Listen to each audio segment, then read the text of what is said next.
শীর্ষেন্দু মুখোপাধ্যায়ের লেখা ছোট গল্প অনুভব। সামনের বারান্দায় বসে খবরের কাগজ পড়তে পড়তেই হৃদয়ের সূক্ষ্ম ইন্দ্রিয়জ অনুভূতি কাজ করল।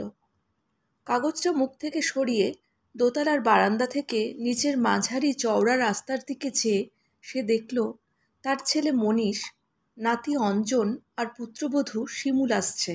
দৃশ্যটি এই শরতের মেঘভাঙা উজ্জ্বল সোনালি রোদে ভারী চমৎকার দেখাচ্ছে। মনীষের পরনে গাঢ় বাদামি রঙের চৌখুপিওয়ালা ঝকঝকে পাতলুম, গায়ে হালকা গোলাপি জলছাপাওয়ালা হাওয়াই শার্ট, লম্বাটে গড়নের। ফর্সা ও মোটামুটি স্বাস্থ্যবান মনীষকে বেশ তাজা ও খুশি দেখাচ্ছে। রাতে নিশ্চয়ই খুব ভালো ঘুমিয়েছে। স্ত্রীর সঙ্গে ঝগড়া হয়নি এবং হাতে কিছু বাড়তি টাকাও আছে। নাতির পরনে নীল চৌখুপি এবং ডোনাল্ড ডাকওয়ালা বাবা স্যুট।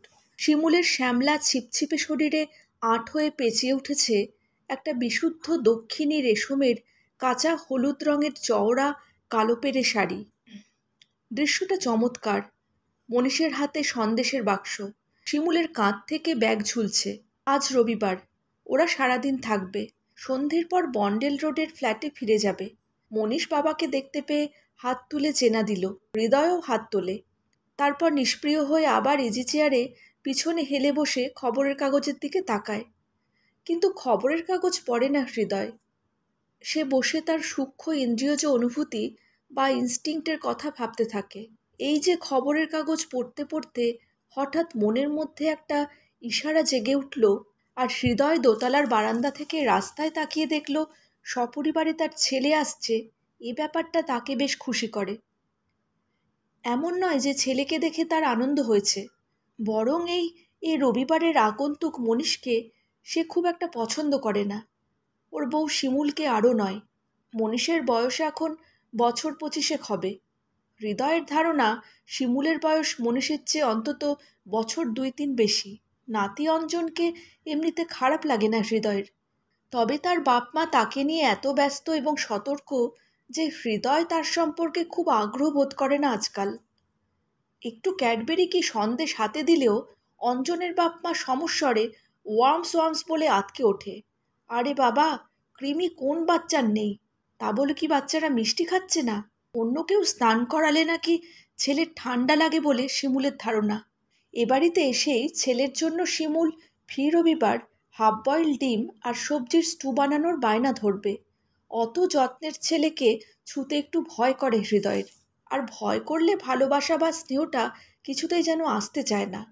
কিন্তু হৃদয় তার ছেলে এবং ছেলের পরিবারকে দেখে খুশি হোক বা না হোক, এই প্রায় 50 বছরের কাছাকাছি বয়সে নিজের সূক্ষ্ম বোধশক্তি দেখে কিছু তৃপ্তি পেয়েছে। বলতে কি, এই ইনস্টিংক্ট যে তার আছে এ বিষয়ে বরাবর সে নিঃসন্দেহ ছিল। সেবার জামশেদপুর যাবার সময় তার কামরায় টিটি একটা বিনা টিকিটের ছোকরাকে ধরেছিল। ছোকরা বারবার তার এ পকেট ও পকেট খুঁজে রাজ্যের কাগজপত্র, নোটবুক, রুমাল খুঁজে খুঁজে হয়রান। বলছে, টিকিটটা ছিল তো, পকেটেই রেখেছিলুম। কেউ বিশ্বাস করছিল না অবশ্য। টিটি তাকে বাগনানে নামিয়ে জিআরপিতে দিয়ে দেবে বলে শাসাচ্ছে। ছোকরা তখন হৃদয়ের দিকে চেয়ে সাদা মুখে বলেছিল, দাদা, ঝাড়গ্রাম স্টেশনের কাছেই আমার দোকান, আমার ভাড়াটা দিয়ে দিন। আমি ঝাড়গ্রামে নেমে ছুটে গিয়ে টাকা এনে দিয়ে দেবো আপনাকে। হৃদয়ের ইনস্টিংক্ট তখনই বলেছিল যে এ ছোকরা মিথ্যে বলছে না। চোখে মুখে সরল সত্যবাদিতার ছাপ ছিল তার। টিকিটটা হয়তো কেটেছিল, কিন্তু ইনস্টিংক্টকে উপেক্ষা করেছিল হৃদয়। ভেবেছিল যদি আহাম্মকের মতো ঠকে যাই। পরে অবশ্য ছোকরা সে কামরাতেই খুঁজে পেতে তার ঝাড়গ্রামের চেনা লোক বের করে ভাড়া মিটিয়ে দেয় এবং হৃদয়ের কাছে এসে একগাল সরল হাসি এসে বলে, দাদা, পেয়ে গেছি। শুনে মনটা বড় খারাপ হয়ে গিয়েছিল হৃদয়ের। সে তো জানতো, মুখ দেখেই তার সূক্ষ্ম অনুভূতি বলে টের পেয়েছিল ছোকরা মিছে কথা বলছিল না। তার সেটুকু উপকার সেদিন করতে পারলে আজ এই সুন্দর সকালের সোনালি রোদটুকুকে আরও একটু বেশি উজ্জ্বল লাগতো নাকি তার কাছে? ওরা দোতলায় উঠে এসেছে টের পাচ্ছিল হৃদয়। তার বউ কাজল দরজা খুলে নানা রকম অভ্যর্থনা ও আনন্দের শব্দ করছে। করবেই। ছেলে মেয়েদের মধ্যে এই মনীষী যায় একটু আধটু আসে, আর সবাই দূরে।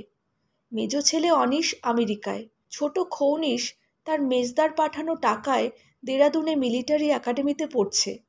একমাত্র মেয়ে অর্পিতা মুম্বাইতে স্বামীর ঘর করে। এ বাসায় কাজল আর হৃদয়, হৃদয় আর কাজল। শুনতে বেশ, কিন্তু আসলে যৌবনের সেই প্রথমকাল থেকেই কোনোদিন কাজলের সঙ্গে বনতো না হৃদয়ের। ফুলশয্যার রাতেই কাজল প্রথম আলাপের সময় বলেছিল, আমি কিন্তু গানের ক্ষতি করতে পারবো না, তাতে সংসার ভেসে যায় যাক। তখনই হৃদয়ের ইনস্টিংক্ট বলেছিল, এ কথাটা এই রাতে না বললেও পারত কাজল, বিয়েটা হয়তো সুখের হবে না। হয়ওনি। কাজল গান ছাড়েনি, এখনও রেডিওতে মাঝে মাঝে গায়, দুই একটা গানের স্কুলে মাস্টারি করে, প্রাইভেটে শেখানো তো আছেই। কিন্তু ফুলশয্যার রাতে তার কথা শুনে যেমন মনে হয়েছিল মেয়ে বোধহয় লতা মঙ্গেশকর হবে, তেমনটা কিছু হয়নি। বরং অতিরিক্ত উচ্চাকাঙ্ক্ষার বশে জীবনে কিছু জটও পাকিয়েছে কাজল। তাকে বিভিন্ন ফাংশনে চান্স দিতে পারে বলে কিছু প্রভাবশালী লোকের খপ্পরে পড়ে নিজেকে নষ্ট করেছে। হৃদয় কানাঘুষো শুনেছে, কাজল নিজের পবিত্রতা বজায় রাখে না। এখানেও সেই ইনস্টিংক্ট। ছোট ছেলে খৌনিশকে কোনোদিনই নিজের ছেলে বলে ভাবতে পারে না হৃদয়। মনীষ বারান্দায় এসে পাশের টুলের ওপর হৃদয়ের অভ্যস্ত ব্র্যান্ডের এক প্যাকেট সিগারেট আর একটা দেশলাই রেখে বলে, কেমন আছো বাবা? হৃদয় আজকাল কথা বলতে ভালোবাসে, কিন্তু কথায় ভেসে যেতে ভারী ভয় হয় তার। সূক্ষ্ম অনুভূতি তাকে সাবধান করে দেয়, কথা বলো না, বেশি কথা বললেই ওরা বিরক্ত হবে, ভাববে তুমি বুড়ো হয়েছ, তোমার ব্যক্তিত্ব নেই। হৃদয় সতর্ক হয়, এত বেশি সতর্ক হয় যে মুখই খোলে না, ঘাড় নেড়ে জানায়, ভালো। অনিশ আমেরিকা থেকে তার ডাক্তার দাদার জন্য খুবই আধুনিক ধরনের একটা ব্লাড প্রেশারের যন্ত্র পাঠিয়েছে। সেটা প্রতিবারই সঙ্গে আনে মনীষ, আজও এনেছে। টুলের ওপর রেখে হাত বাড়িয়ে বলল, হাতটা দাও, প্রেশারটা দেখি। হৃদয় মাথা নাড়ে। হৃদয়ের প্রেশারের কোনো গণ্ডগোল নেই তেমন, কিছু বয়সও তো হয়নি তার, মোটে 47। 21 বছর বয়সে সে বিয়ে করেছিল মায়ের বায়নায়। 22 বছর বয়সে মনীষ হয়। এখনও হৃদয়ের চেহারা ছিপছিপে, চুল এখনও বেশ কুচকুচে কালো, চলাফেরা যুবকের মতো চটপটে, বয়সের বিন্দুমাত্র ছাপ নেই। তবে যে মনীষ প্রায়ই তার প্রেশার দেখে, সেটা একরকম তোষামোদ ছাড়া আর কিছুই নয়। বাপকে সে কোনোদিনই রোজগারের পয়সা দেয় না। মনীষ চাপাচাপি করল না, তবে কৌতূহল ভরে মুখের দিকে চেয়ে বলল, তোমার মেজাজটা আজ খারাপ নাকি? বারান্দার ওদিকটায় নাতি কোলে করে কাজল এসে দাঁড়ালো। ওই দেখো বলে রাস্তায় আঙ্গুল দিয়ে কি একটু দেখিয়ে ফিরে চলল হৃদয়ের দিকে। বেশ কোমল গলায় বলল, দেখাও না প্রেশারটা, দেখাতে দোষ কি? হৃদয় তার প্লাস পাওয়ারের চশমাটা খুলে কোলের ওপর রেখে বিতর্কের জন্য প্রস্তুত হয়ে ঠান্ডা গলায় বলে, কেন দেখাবো? এই স্বর চেনে কাজল, ভ্রু কুঁচকে স্বামীর দিকে চায়, তার মুখের রেখা কঠিন হয়ে ওঠে, বলে, থাক থাক, দেখাতে হবে না। মনীষ খুব চালাকের মতো বলে, বাবা don't mind, just check up করতে চেয়েছিলাম, জাস্ট চেক আপ, তাছাড়া কিছু নয়। কাজল ধমকে দেয়, থাক, তোকে দেখতে হবে না, যে চায় না তারটা দেখবি কেন? হৃদয়ের ইনস্টিংক্ট বলল, আজকের দিনটা ভালো যাবে না, হয় দুপুরে নয়তো রাত্রে একটা তুমুল ঝগড়া লাগবে কাজলের সঙ্গে, লাগবেই। কাজল নাতিকে নিয়ে এবং মনীষ তার যন্ত্র নিয়ে ঘরে ফিরে এলো। হৃদয় বসে থেকে খবরের কাগজে চোখ বোলায়, জনতা গভর্নমেন্ট হয়তো বেশি দিন টিকবে না, ইন্দিরাও সর্বভারতীয় ক্ষেত্রে ক্ষমতা ফিরে পাবে বলে মনে হয় না। তাহলে 1980-তে ভারতবর্ষ শাসন করবে কে? ভূতে? যে যুবতী মেয়েটি তাদের রান্না করে সে এসে টুলের ওপর এক কাপ চা রাখল। মেয়েটির দিকে কোনোদিনই খুব ভালো করে তাকায় না হৃদয়, তাকাতে ভরসা হয় না। মেয়েটির বয়স 26 কি 27 হবে। স্বামী নেয় না বলে কসবায় বাপের বাড়িতে থেকে কাজ করে খায়। এ বাড়িতে দুবেলা রাঁধে, সারাদিন নানা কাজ করে, সন্ধেবেলা বাড়ি ফিরে যায়। মাইনে 75 টাকা। রাঁধে অবশ্য খুবই ভালো, ইংলিশ ডিনার থেকে মাদ্রাজি ইডলি ধোসা সব রকম খাবার করতে পারে। কিন্তু সেটা কোনো যোগ্যতা নয়, আসল যোগ্যতা হলো ওর বয়স, চমৎকার বয়স। চেহারাখানা রোগাটে হলেও খাঁচকাটা শরীরের একটা লাবণ্য আছে। মুখখানা মোটামুটি, আগে উলোলো ঝির মতো আসত, এখন সাজে, পরিপাটি করে বাঁধা চুল, চুলে লাল নীল ফিতে, কপালে টিপ, হৃদয়ের সামনে আসবার আগে মুখখানা যে আঁচল দিয়ে ভালো করে মুছে আসে তা হৃদয়ের ইনস্টিংক্ট দিয়ে টের পায়। আজও পেল। খবরের কাগজের ডান দিকের পাতায় কোনাচে একটা খুনের খবরে চোখ রেখেও হৃদয় বুঝতে পারে ললিতা তার দিকে খুব নিবিড় চোখে চেয়ে আছে। একটু চাপা গলায়, যেন গোপন কথা বলার মতো করে বলল, আপনার চা। গভীর শ্বাস ছেড়ে হৃদয় বলল, লক্ষ্য করেছে হৃদয় বয়সে যথেষ্ট ছোট হলেও ললিতা তার বউকে বৌদি আর তাকে দাদা বলেই ডাকে। আবার মনীষ আর তার বউকে বলে বড়দা আর বড় বৌদি। কাজল বলেও তাকে আর হৃদয়কে মাসি মেশোগোছের কিছু ডাকাতে পারেনি ললিতাকে দিয়ে। এসবই একরকম ভালো লাগে হৃদয়ের, একটা গোপন অবৈধ তীব্র অনুভূতি। ললিতা তাকে মেশো বলে ডাকলে হয়তো এই অনুভূতিটা হতো না তার। কাজল গানের স্কুল বা টিউশনিতে যায়, ছুটির দিনে ফাঁকা বাড়িতে কতদিন একাই থাকে হৃদয় আর ললিতা। কোনোদিনও হৃদয় সচেষ্ট হয়নি, ললিতাও না। তবে দুজনকে ঘিরে একটা তীব্র অনুভূতির বৃত্ত যে বারবার তৈরি হয়েছে, এটা ইনস্টিংক্ট দিয়ে কতবার টের পেয়েছে হৃদয়। কিন্তু বাইরে ভালো মানুষ এবং ভিতরে এক শয়তান হয়ে বেঁচে থাকা ছাড়া সে আর কী বা করতে পারে। হৃদয়ের আর কিছুই বলার ছিল না। ললিতা চলে গেল, কিন্তু হৃদয়ের কেমন যেন মনে হলো ললিতা আজ তার কাছ থেকে কিছু শুনতে চায়। কিন্তু হৃদয়ের যে বলার মতো কোনো কথাই নেই। জীবনে অন্তত একবার খারাপ হওয়ার বড় ইচ্ছে তার, কিন্তু কিছুতেই একটা মানসিক ব্যারিকেড ডিঙিয়ে যেতে পারে না। এই ব্যারিকেড অনায়াসে ভেঙেছে কাজল। যতই বুঝতে পেরেছে যে স্বাভাবিক পথে গানের জগতে সে ওপরে উঠতে পারবে না, ততই সে অলি গলি রন্ধ্রপথের সন্ধানে নিজেকে সস্তা করেছে। হৃদয়ের সঙ্গে সম্পর্কটা বিয়ের কয়েক বছরের মধ্যে বিষিয়ে যায়। তাই হৃদয় একসঙ্গে থেকেও কাজলকে বিশেষ নজরে রাখেনি, কিন্তু টের পেয়েছে ঠিকই। তার ইনস্টিংক্ট কম্পাসের কাটার মতো নির্দেশ করে দিয়েছে। অনেক বছর আগে সন্ধ্যের সময় হৃদয় এমনই বারান্দায় বসে ঝুঁকে রাস্তা দেখছিল। তার দুপাশে কিশোর মনীষ আর কিশোরী অর্পিতা। হঠাৎ রাস্তার ভিড়ের মধ্যে সে কাজলকে ফিরতে দেখল। দৃশ্যটা নতুন কিছু নয়, প্রায় সন্ধে পার করে কাজল বাসায় ফেরে। তবু সেদিন নতমুখী অন্নমনা কাজলের হেঁটে আসার ভঙ্গির মধ্যে কি দেখে তার ইনস্টিংক্ট নিঃশব্দে চেঁচিয়ে উঠল, অস্পৃশ্য, অস্পৃশ্য। তখন মনীষ আর অর্পিতা ভারী খুশির গলায় চেঁচিয়ে উঠেছিল, মা। কাজল ওপরের দিকে তাকায়নি, খুব অন্যমনস্ক ছিল। সেই রাত্রে শোয়ার ঘরে হৃদয়ের জেরার কাছে প্রায় ধরা পড়ল কাজল। উল্টে কত ঝগড়া করল, কিন্তু তাতে হৃদয়ের অনুভূতি বদলে গেল না।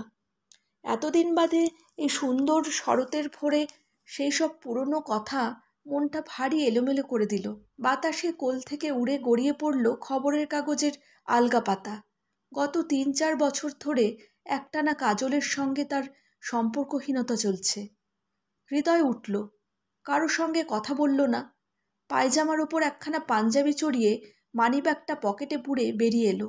বেরোবার মুখে শুনতে পেল 3টে শোয়ার ঘরের মধ্যে যেটা সবচেয়ে ভালো, সেই পূর্ব দক্ষিণ কোণের ঘরে মনীষ আর কাজল কথা বলছে। অঞ্জনকে ভেতরে ডাইনিং স্পেসে খাওয়াতে বসিয়েছে শিমুল। শিমুলকে ভালো করে চেনেও না সে। একদিন মনীষকে রেজিস্ট্রি বিয়ে করে নিয়ে এসেছিল প্রণাম করাতে। সেই প্রথম দেখা। সামাজিক মতে একটু বিয়ের অনুষ্ঠান হয়েছিল পরে, তারপর থেকে ওরা আলাদা। শিমুল শ্বশুরকে দেখে নড়ল না, একটু ভদ্রতার হাসি এসে বলল, ভালো তো? হৃদয় কোঁচকায়।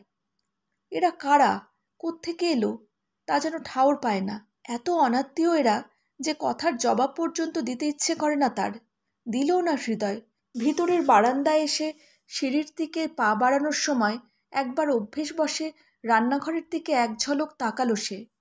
ললিতা প্রেসার কুকারের স্টিম ছাড়ছে, ধোঁয়াটে বাষ্পের মধ্যে আবছা দেখায় তাকে। তবু দুখানা চোখের কৌতূহল ভরা দৃষ্টি স্পর্শ করে হৃদয়কে।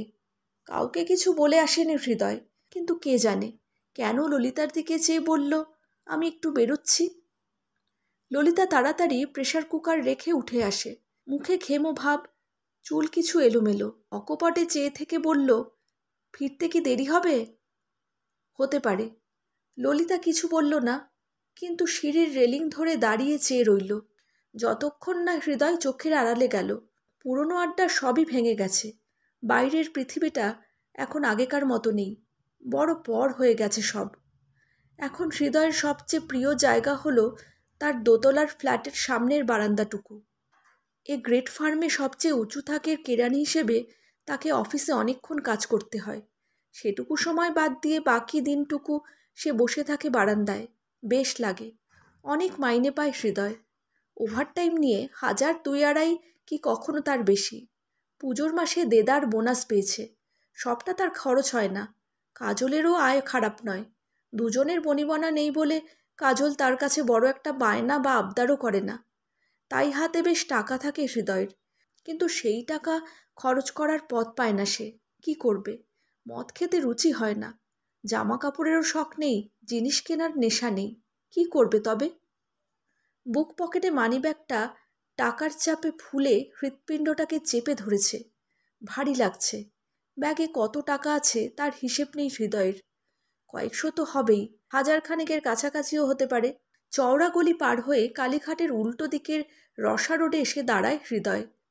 লক্ষ লক্ষ লোক ছুটি আর রোদে বেরিয়ে পড়েছে। কোথায় যাচ্ছে তা ভেবে পাওয়া শক্ত। মোটামুটি সকলেরই কোনো না কোনো গন্তব্য রয়েছে যা হৃদয়ের নেই। চারিদিকে এত অচেনা মানুষের মধ্যে আজকাল বেশ একটু অস্বস্তি বোধ করে সে। কেন যেন তার ইনস্টিংক্ট তাকে সবসময় সাবধান করে দেয়, চারদিক সম্পর্কে সজাগ থেকো। এরা বেশিরভাগই খুনে, বদমাশ, চোর, পকেটমার, দাঙ্গাবাজ, ঝগড়ুটে। তোমাকে একটু বেচাল দেখলেই পকেট ফাঁক করবে, ঝগড়া বাঁধাবে, অপমান করবে, মেরে বসবে বা মেরেই ফেলবে। ফাঁকা অলস গতির ট্যাক্সি ঘুরে বেড়াচ্ছে দেখে কিছু না ভেবেই হাত তোলে হৃদয় এবং উঠে পড়ে। আজকাল তার বাইরের সম্পর্কে ভীতি জন্মেছে, আগে যা ছিল না। সে সবচেয়ে নিরাপদ বোধ করে নিজের সামনের বারান্দায়। যদি তার কোনো গন্তব্য থাকে তবে তা ওই ভাড়াটে বাড়ির বারান্দাটুকুই। বাদবাকি শহর, দেশ বা রাষ্ট্র তার কাছে এক দূরের অচেনা রাজ্য। ট্যাক্সি চৌরঙ্গির দিকে যাচ্ছে। পিছু হেলে বসে হৃদয় নিস্তেজ চোখে বাইরের দিকে চেয়ে থাকে। তার সুখ দুঃখের বোধ ডুবে গেছে একেবারে। কি সুখ কি দুঃখ বলতে পারে না। এত অনাত্মীয় হয়ে গেছে তার আত্মীয় স্বজন যে তার ভয় হয়।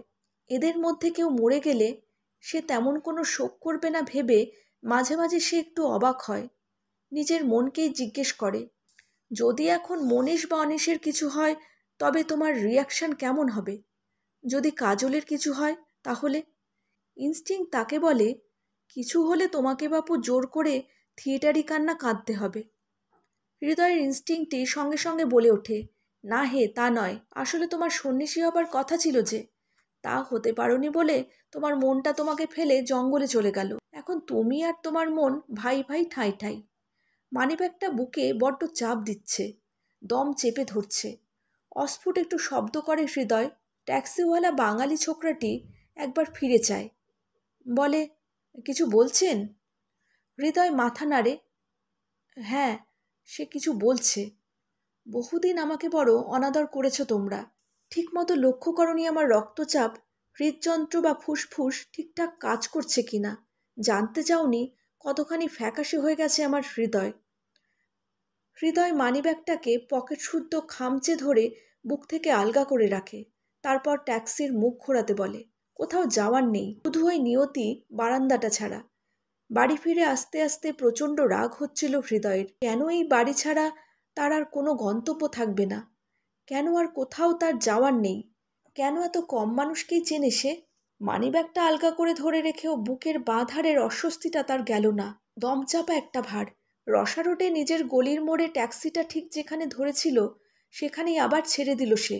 কি অর্থহীন এই যাওয়া আর ফিরে আসা। বেলার রোদ খাড়া হয়ে পড়েছে, জ্বলে যাচ্ছে শরীর, ঝলসে যাচ্ছে চোখ। হৃদয় ধীর পায়ে হেঁটে গলিতে ঢুকল। আস্তে দোতলার সিঁড়ি ভেঙে ওপরে উঠতে লাগলো। ওপরে খুব হইচই শোনা যাচ্ছে। এবার পুজোয় কাজলের একটা আধুনিক গানের রেকর্ড বেরিয়েছে। স্টুডিওতে সেই রেকর্ডটা বাজছে এখন। বহুবার শোনা হৃদয়ের। কেউ বাড়িতে এলেই বাজানো হয়।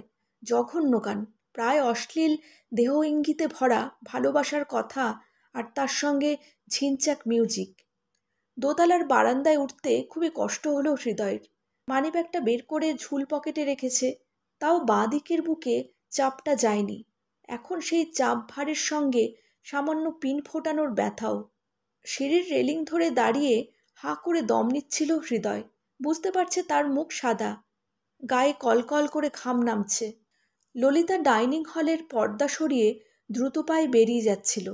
দেখে ধমকে দাঁড়ায়, দুপা এগিয়ে এসে বলল, কি হয়েছে? হৃদয় কখনো এ মেয়েটার চোখে চোখ রাখতে পারে না, মনে পাপ। চোখ সরিয়ে নিয়ে খুব অভিমানের গলায় বলে, কিছু না। এ অভিমানের দাম দেয় কে? হৃদয় হাঁপ ধরা বুক হাতে চেপে ধরে ঘরের দিকে এগোয়। বুঝতে পারে শব্দগুলো আবছা হয়ে আসছে চোখে, বুকে ফুরিয়ে আসছে বাতাস। স্ট্রোক কি? ভাবতেই মনটা অদ্ভুত ফুরফুরে হয়ে গেল আনন্দে। দীর্ঘকাল সামনের বারান্দায় বসে সে কি এই স্ট্রোকের অপেক্ষাই করেনি? ইনস্টিংক্ট বলল, আসবে হে আসবে একদিন। সে এসে সব যন্ত্রণা ধুয়ে মুছে দিয়ে যাবে। কার কথা বলতো তার ইনস্টিংক্ট তা তখন সে বুঝতে পারত না। আজ মনে হলো এই অদ্ভুত অসুখের কথাই বলতো।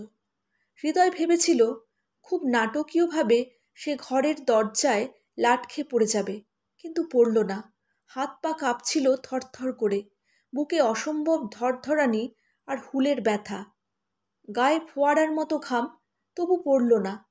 চেতনা রয়েছে এখনো, খাড়া থাকতে পারছে। পর্দাটা সরিয়ে ড্রয়িং কাম ডাইনিং স্পেসে ঢুকল সে। দরজার মুখে ললিতা এসে পিছন থেকে দুটো কাঁধ ধরে বলে, শরীরটা তো আপনার ভালো নেই, বৌদিকে ডাকবো? বিরক্তি গলায় হৃদয় বলে, না না, কাউকে ডাকতে হবে না। ললিতা বোকা নয়, সব জানে স্বামী স্ত্রীর সম্পর্ক। তাই মৃদুস্বরে বলে, আচ্ছা চলুন, আমি বারান্দায় পৌঁছে দিই আপনাকে। খুব যত্নে ইজি চেয়ারে তাকে স্থাপন করে ললিতা। টুল থেকে জিনিসপত্র নামিয়ে সেটা সামনে রেখে পা দুটো টান করে মেলে দেয় টুলের ওপর। মৃদুস্বরে বলে, চোখ বুজে একটু বিশ্রাম করুন। মুখে বড় ঘাম জমেছিল হৃদয়ের। ললিতা কিছু খুঁজে না পেয়ে তাড়াতাড়িতে নিজের শাড়ির আঁচলে যত্নে ঘামটুকু মুছে দিল। বলল, পাখা আনছি, চোখ বুজে ঘুমন্ত। আলো মুছে যাচ্ছিল, ক্লান্তিতে এত অতল খাদে গড়িয়ে যাচ্ছিল শরীর। তবু চোখ খুলে চেয়ে থাকে হৃদয়, হাঁ করে চেয়ে থাকে ললিতার দিকে। একটুও কাম বোধ করে না সে। সব ভুলে হঠাৎ মা বলে ডেকে উঠতে ইচ্ছে করে। ছিনচাক মিউজিকের সঙ্গে কটু সুরের গান বেজে যাচ্ছে স্টুডিওতে, সঙ্গে বাচ্চা বুড়োর গলায় হা হা হো হো শব্দ। কিন্তু এই সামনের বারান্দায় এই শরৎকালের উজ্জ্বল দুপুরে ভারী পুরনো দিনের এক আলো এসে পড়ল। হৃদয়ের ইনস্টিংক্ট বলল, মরবে না এ যাত্রায়। শীর্ষেন্দু মুখোপাধ্যায়ের লেখা ছোট গল্প অনুভব এখানেই শেষ হলো। যদি আমার গল্প পাঠ আপনাদের ভালো লেগে থাকে, লাইক শেয়ার কমেন্ট আর সাবস্ক্রাইবের মাধ্যমে চ্যানেলটির সাথে অবশ্যই থাকবেন।